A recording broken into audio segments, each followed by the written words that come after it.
Collector विकास मिश्रा की अध्यक्षता में संपन्न हुई धर्म गुरुओं की बैठक। महत्वपूर्ण बिंदुओं पर हुई चर्चा। डिंडोरी कलेक्टर विकास मिश्रा की अध्यक्षता में कलेक्ट्रेट सभाकक्ष में धर्म गुरुओं की बैठक आयोजित की गई।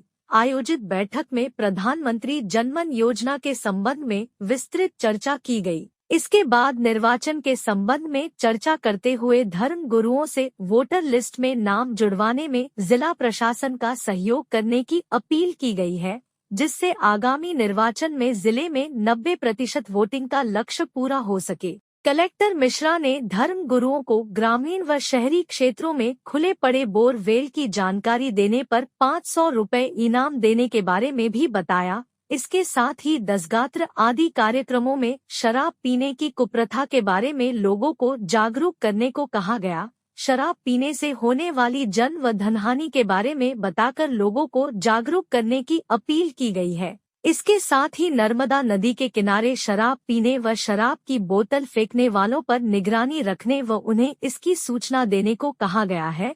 कलेक्टर विकास मिश्रा ने कहा कि जो भी व्यक्ति ऐसे कृत्य करते पाया जाएगा, उसके विरुद्ध कड़ी कार्यवाही कर जेल भेजा जाएगा।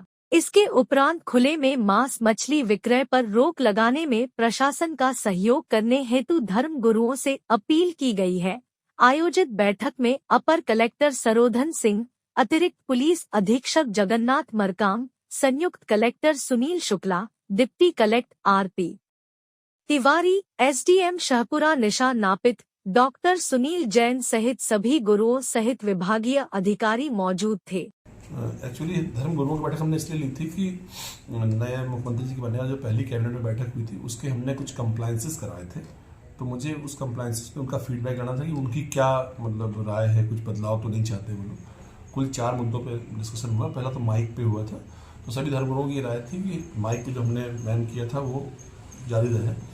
बस उसमें हमने 2 चीज़ें चेंज कर दी। पहला ये कि यदि किसी व्यक्ति को किसी विशेष कारण से कोई कार्यक्रम करना है तो उसकी अनुमति उसको एसडीएम से लेनी होगी, और एसडीएम 24 घंटे में अनुमति देने के लिए बाध्य होंगे अगर वो सारे कागज़ देता है। और अगर वो कागज़ देने वाले एसडीएम की अनुमति जारी नहीं हुई तो वो डीम्ड परमिशन मानी जाएगी। उसकी जिम्मेदारी एसडीएम की होगी, हमारे आवेदक की नहीं होगी, और वो कार्यक्रम कर सकेगा। दूसरा, जो कुल्हाल अधिनियम में कुल मिला के 30 से 32 त्योहारों को छूट दी गई है, आज उसके बारे में बताया गया। मुख्य कन्वर्जन यही था उन लोगों का। उनको पता नहीं था कि त्योहारों की छूट अलग से होती है। जैसे रमजान है, मुहर्रम है, अपने यहाँ बसंत पंचमी आ रही है, नर्मदा जयंती, तो उसके लिए अलग से कुछ भी हमको परमिशन लेने की जरूरत नहीं होती। लेकिन हाँ, आपको जो वाइस की जो लिमिट है वो तय रहेगी। तो हम रजिस्ट्रेशन क्षेत्र में हैं तो दिन में 55 डेसिमल और शाम को 45 डेसिमल ये करना होगा। और इस जो अपना ऑडियो मीटर है उससे उन्होंने ये निवेदन किया कि हमारे यहाँ आके एक बार हमारी आप आवाज़ को चेक कर दीजिए आके ऑडियो मीटर से। तो हमने पुलिस में बोला है, क्योंकि हर थाने को ऑडियो मीटर दिया जा रहा है और पीसीबी से भी हम लोग करा रहे हैं। साथ में आप ही के माध्यम से हमने सभी परिवारों को ये निवेदन किया जहाँ बच्चियों के ब्याह हैं कि हम बारात के दौरान तो हम लोग इसमें कुछ भी नहीं कहेंगे, लेकिन जो डीजे वाले हैं उनकी मीटिंग की है, और अगर वो ज़्यादा ध्वनि प्रदूषण होगा तो बारात के बाद डीजे पूरा जब्त होगा और उसके खिलाफ लीगल कार्रवाई होगी। हम उसमें वर या वधू पक्ष को नहीं शामिल कर रहे हैं, चूँकि शादी माहौल का परिवार रहता है तो उसमें उनको सब चीज़ों से मतलब नहीं होता। लेकिन जो डीजे का मालिक है उसकी जिम्मेदारी है कि वो डीजे को परमिशन लिमिट में बजाए। और साइलेंस जोन जो हमारा अस्पताल है उस पर थोड़ा सा विषय मैंने अपील की कि आप लोग जुलूस निकालते हैं तो साइलेंस जोन को आसानी से निकाल लें, क्योंकि बच्चों के एग्जाम से 5 फरवरी से। तो मुझे लगता है कि किसी भी उत्सव से ज़्यादा जरूरी बच्चों की परीक्षाएं हैं और 5 फरवरी से बोर्ड एग्जाम शुरू हो रहे हैं, तो बच्चे उसको ठीक से दे पाएंगे। सभी ने सहयोग देने का मुझे आश्वासन दिया है। तो बड़े अच्छे माहौल में खत्म हुई मीटिंग। और हम लोगों ने साथ दूसरा पॉइंट जो आज का था वो खुले में मांस मछली का था, उसमें सभी की सहमति दी है हम लोगों ने। और हम लोग सभी पत्रकारों को भी और धर्मगुरुओं को भी वो स्थल दिखाएंगे इस शनिवार को जहां हमने मांस मछली का मार्केट तैयार किया, ताकि यदि आप लोगों की कोई राय हो तो उसको हम ठीक कर सकें।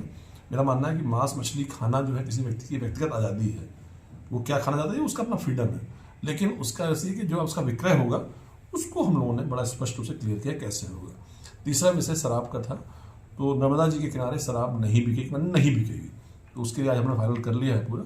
और कई लोग खुले में शराब पी के और उसकी बोतलें और चीज़ें नदी में फेंकने का प्रयास करते हैं, तो उनके खिलाफ कठोर वैधानिक कार्रवाई होगी। आज से तय हो रहा है रात को 8 बजे से लेकर 11 बजे तक हम लोग गश्त प्लान कर रहे हैं, जो पूरे हमारा जो हाईवे है नदी के किनारे वाला उस पर होगा, जिसमें एक्साइज, नगर पालिका, रेवेन्यू और पुलिस ज्वाइंट करेगी। और जो भी शराब पीता पाया जाएगा उसके खिलाफ हम लोग जो है लीगल कार्रवाई करेंगे।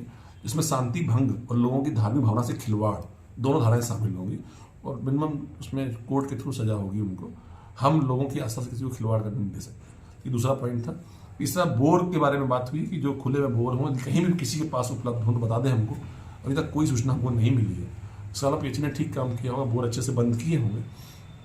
और चौथा विषय हमने बताया है कि जितने भी ऐसे लोग हैं जो थोड़े प्रभावशाली हैं और अपराधी हैं और उन्होंने किसी तरह से मैनेज करके जमानत करा ली है, तो अगर उनकी जमानत निरस्त करानी है तो आप लोग बताइए। तो वो लोगों ने काफ़ी इसमें सहमति दिखाई है और हम लोग उनके कुछ 30 सेकंड के 40 सेकंड के कुछ वीडियोस बनाएंगे इन धर्मगुरुओं के, और हम फिर इसको अलग अलग समाज के ग्रुप्स में डालेंगे ताकि समाज के जो लोग, चूँकि सीधी बात है कि जितनी बात का प्रभाव किसी धर्मगुरु का हो सकता है उतना प्रशासन की सीमा है। और कई बार आपके बोलने में थोड़ा एरोगेंस भी रहता है कि लोग मतलब आदेश दे रहे हैं हमको, जबकि धर्मगुरु जब वही चीज़ बोलते हैं तो एक घर के बड़े बुजुर्ग जैसी बात की फीलिंग आती है। तो उस तरह से हम चीज़ें करना चाहते हैं। और बड़ी खुशी की बात है कि हमारे पूरे जिले में इन चारों प्रोग्राम्स को करने के दौरान हमें व्यापक समर्थन मिला है जनता का, और हर समाज से समर्थन मिला है, चाहे वो चीज़ खाते हो ना खाते हो। सबका कहना था हिसाब नहीं होना चाहिए, नहीं होना चाहिए। तो इस जिले की यही सबसे बड़ी खूबसूरती है कि यहाँ पर मैया नर्मदा के नाम पर सब लोग एक रहते हैं, और उसी का वजह है कि आज सब अच्छे से मीटिंग हुई और हमने उसका लाभ उठाते हुए वोटर लिस्ट के मुद्दे पे और बात की उनसे, क्योंकि पिछली बार हमारे डिंडोरी शहर में वोटिंग कम हुई थी। तो उसके लिए आप लोग अभी से जुड़े, उसका उनको मैंने सभी से अनुरोध किया है। और जो सभी समाज के लोग थे, जैन समाज, क्रिश्चियन समाज, मुस्लिम समाज, हिंदू समाज, सब ने कहा है कि हम इसको अच्छे से करेंगे। और वहीं पर ये मुद्दा उठा था कि नर्मदा जयंती आ रही है, तो इस बार मैंने उसके लिए उस दिन का हॉलीडे डिक्लेयर कर दिया पहले से ही। तो नर्मदा जयंती कैसे मनाई जाए उसको लेकर हम लोग थोड़ा जरूर बदलाव कर रहे हैं। मेरा मानना है कि सिर्फ एक दिन भंडारा कराने से कुछ नहीं होने वाला। तो हम जैसे विधवा महिलाओं के लिए क्या कर सकते हैं, होशियार बच्चे जिनके फादर नहीं है उनके लिए क्या कर सकते हैं, कुछ युवा ऐसे अच्छे बच्चे हैं जो बहुत टैलेंटेड हैं उनके लिए कुछ कर सकते हैं। तो ऐसी चीज़ों को जोड़ के हम लोग इस बार नर्मदा जयंती को नए स्वरूप में ला रहे हैं। मतलब जयंती नर्मदा जी की ऐसी हो जो व्यापक लोकहित में सबको खुशी प्रदान कर सके, तो ऐसा प्रयास।